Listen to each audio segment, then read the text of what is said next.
Bhāra Sutta, the burden, Samyutta Nikaya 22.22. Near Savatthi, monks, I will teach you the burden, the carrier of the burden, the taking up of the burden, and the casting off of the burden. Listen and pay close attention. I will speak. As you say, Lord, the monks responded to him. The Blessed One said, and which is the burden? The five clinging aggregates, it should be said. Which five? The form clinging aggregate, the feeling clinging aggregate, the perception clinging aggregate, the fabrications clinging aggregate, the consciousness clinging aggregate. This, monks, is called the burden. And which is the carrier of the burden? The person, it should be said. This venerable one with such a name, such a clan name, this is called the carrier of the burden. And which is the taking up of the burden? The craving that makes for further becoming, accompanied by passion and delight, relishing now here and now there, i.e., craving for sensuality, craving for becoming, craving for non becoming. This is called the taking up of the burden, and which is the casting off of the burden, the remainderless fading and cessation, renunciation, relinquishment, release, and letting go of that very craving. This is called the casting off of the burden. That is what the Blessed One said. Having said that, the one well gone, the teacher said further, a burden indeed are the five aggregates, and the carrier of the burden is the person.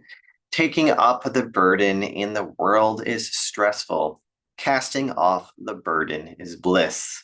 Having cast off the heavy burden and not taking on another, pulling up craving along with its root, one is free from hunger, totally unbound. Note, this discourse parallels the teaching on the Four Noble Truths, but with a twist. The burden is defined in the same terms as the first noble truth, the truth of suffering and stress.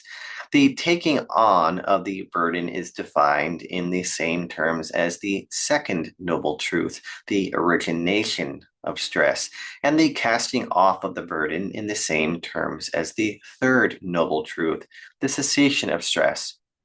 The fourth factor, however, the carrier of the burden, has no parallel in the Four Noble Truths and has proven to be one of the most controversial terms in the history of Buddhist philosophy. When defining this factor as the person or individual, Pugala, the Buddha drops the abstract form of the other factors and uses the ordinary, everyday language of narrative, the person with such and such a name. And how would this person translate into more abstract factors? He doesn't say. After his passing away, however, Buddhist scholastics attempted to provide an answer for him and divided into two major camps over the issue. One camp refused to rank the concept of person as a truth on the ultimate level. This group inspired what eventually became the classic Theravada position on this issue, that the person was simply a conventional designation for the five aggregates. However, the other camp, who developed into the Pugalavadin personalist school, said that the person was neither a ultimate truth nor a mere conventional designation, neither identical with nor totally separate from the five aggregates. This special meaning of person, they said, was required to account for three things: the cohesion of a person's identity in this lifetime. One person's memories, for instance, cannot become another person's memories. The unitary nature of rebirth. One person cannot be reborn in several places at once, and the fact that with the cessation of the khandhas at the death of an arahant, he or she is said to attain the further shore. However, after that moment, they said nothing further could be said about the person, for that was as far as the concept's descriptive powers could go. As might be imagined, the first group accused the second group of denying the concept of anatta, or not self, whereas the second group accused the first group of being unable to account for the truths that they said their concept of person explained. Both groups, however, found that their positions entangled them in philosophical difficulties that have never been successfully resolved.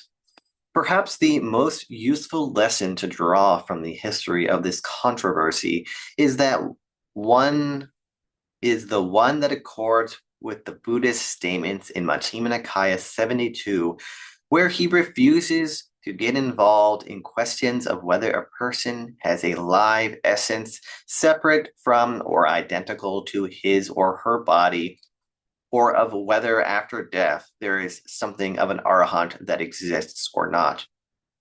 In other words, the questions aren't worth asking.